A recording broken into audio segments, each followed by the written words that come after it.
Hey, good Tuesday afternoon, Chief Meteorologist Nick Jansen. We still have a first alert day and maybe looking at a severe weather outbreak across the upper Midwest.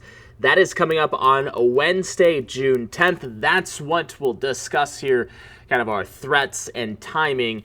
And we'll kind of look at some model guidance. Models kind of all over the place in terms of convection for Wednesday, so we'll try to dig through the details here on this YouTube video. Make sure to hit that like and subscribe button as we'll continue to bring you the first alert before and after the storm. So let's look at some of our timing locally here. So we're focusing in on southern Minnesota and northern Iowa. Our timing for Wednesday for strong to severe thunderstorms 2 until 9 o'clock, and really honing in on maybe 4 to 7 p.m. For our best chance of thunderstorms. Level 3 out of 5 risk of that, so that's that enhanced risk of severe weather from the Storm Prediction Center. Our threats haven't changed: wind, hail, and tornadoes, and maybe even upgrading that tornado potential for some locations coming up on Wednesday. There's still some uncertainty, and we'll kind of talk about the uncertainty in the forecast. So that level 3 out of 5 for areas in brown, that is that enhanced risk of severe weather. That covers all of the KTTC region, so all the counties that we cover here locally, and then a big swath of the upper Midwest, pretty much from Duluth, Minneapolis, Rochester, all the way down close to Des Moines, but Waterloo, Cedar Rapids, Davenport, Rockford, you got Madison, Milwaukee, Green Bay, Wausau, all the way up near Rylander could have strong to severe thunderstorms on Wednesday. So that is a large area for that enhanced risk of severe weather on Wednesday. We look at our tornado threat, and it's really right through the Highway 52 corridor into the east. So that level 3 out of 5, which is fairly high for southern Minnesota and northern Iowa. We typically that's kind of the highest level that the SPC kind of gets the upper Midwest into. Sometimes we can get close to a level 4, but we are in that level 3. It is hatched, so that means we're looking at maybe EF2 plus in terms of our tornadic activity. So that level 3 stretching from Rochester towards Mason City, Waterloo, Cedar Rapids. We got Decorah, Prairie du Chien, La Crosse towards the Wisconsin Dells, and then Eau Claire. So a wide area there. Anywhere in yellow could see the potential of maybe a fairly strong tornado or two tomorrow. And I do have highlighted here, just looking at some of the tornado parameters and where they kind of peak at. I do think we're looking towards Charles City, Decorah, and then Waterloo, Cedar Rapids. So in this circled area is where the latest tornado parameters kind of max out at. So kind of that I-90 south towards I-90, Highway 18, which is right here, I-90 here, Highway 18. That corridor is where I think we could really have some tornadic supercells at coming up tomorrow. So here's our threats. We have tornadoes at a moderate threat along with hail. Wind for southern Minnesota and northern Iowa isn't as high. The current thinking is that thunderstorms will first develop as discrete supercells and then eventually merge into a line kind of throughout probably the late afternoon or early evening hours. Once we get close to 5 to 6 o'clock, we'll start to see those discrete supercells merge into a line, and then that's when the wind becomes the major factor, and that's probably just to our east of the Mississippi River and then to our south and southeast. So here's one of the latest convective models. This is a look at the HRRR, and we'll just kind of run through some things.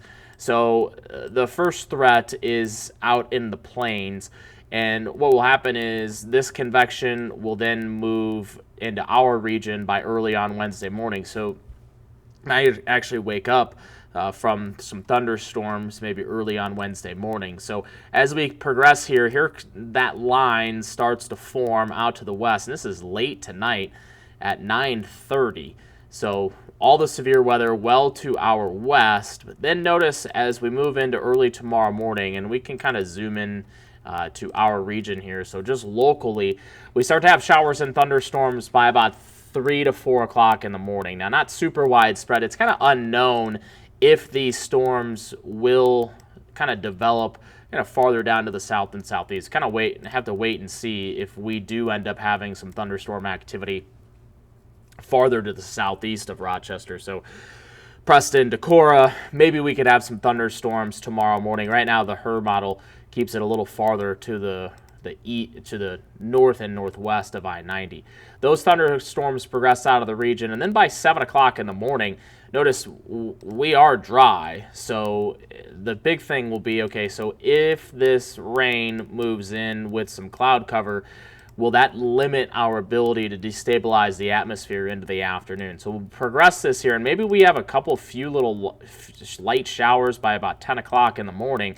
But as long as those storms are out of here before noon, that gives us ample time here to destabilize the atmosphere and recharge. And we should have enough shear, and then eventually a cold front moves through. And then watch as we move into the afternoon.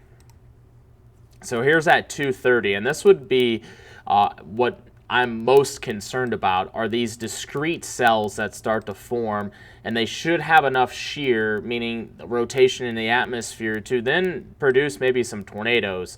And notice very discrete supercells. Don't focus too much on the placement of this. With this model run, essentially anywhere in our 18 counties here in southern Minnesota and northern Iowa, that storm right here could form anywhere within that larger black circle. So, just because this model run has it moving right through Albert Lee and right through Austin, that doesn't mean it'll play out that way tomorrow. It really just means that we have the environment for these thunderstorms to kind of feed off of. I think we'll have a good idea on exact placement probably by about 10 to noon tomorrow. Just about 4 or 5 hours ahead of the initial storm initiation. So discrete supercells, and still even as these storms develop by 5:30, notice it's more of a cluster, but they're still discrete enough that we could still have some rotation and definitely still have a tornadic activity until about 6 to 7 o'clock. Those storms then start to form more of a line, and you can see this line start to form. This is at 8 o'clock south of I-90, and it progresses down to the east and southeast. So once these cells form that line, this is when the wind is the main factor, and then that is out of our region. So that's why right now I have timing-wise, so storms start to develop by about 2 o'clock, and then stay in our region until about maybe 7 to 8 o'clock. And then by 8:30, that line then will start to progress down to the east and southeast. So for tomorrow, we have the tornado threat. That's probably from about 3 until 7. Storms develop from 2 until about 8 to 9 o'clock across southern Minnesota and northern Iowa. Make sure to have a way to receive alerts.